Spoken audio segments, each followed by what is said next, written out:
शेतकऱ्यांची कामं खोळंबली, शेतकऱ्यांचं अतोनात नुकसान झालं। सह्याद्रीच्या काही पट्ट्यात मिरचीची लागवड ही मोठ्या प्रमाणात होते, तसंच कोकम सुद्धा हे मोठ्या प्रमाणात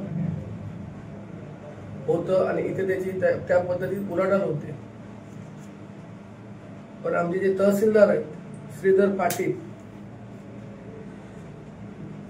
यांची जबाबदारी आहे, नुकसान मिळो अगर न मिळो सरकारने मान्य करावं न करू, तहसीलदार या नात्याने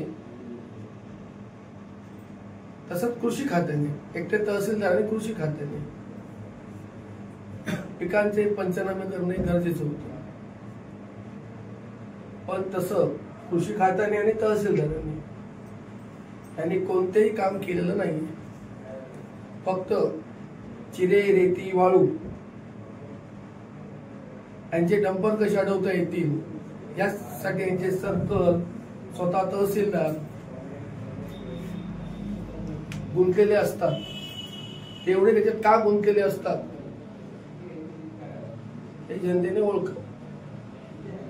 पण जेव्हा शेतकऱ्यांची कामं येतात तेव्हा हे तहसीलदार आणि कृषी खातं गायब असतं।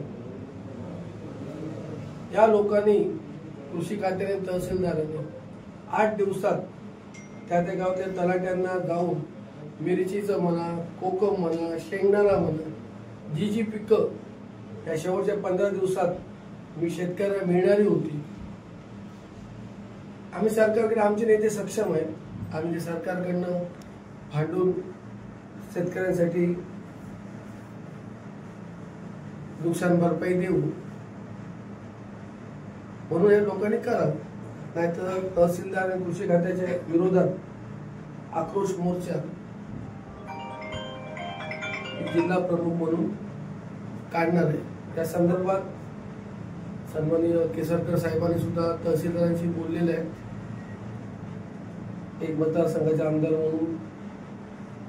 त्यामुळे त्यांनी लवकरात लवकर घ्यावा, नाहीतर शेतकऱ्यांच्या रोषाला कृषी खात्याने आणि तहसीलदारांनी बळी पडा।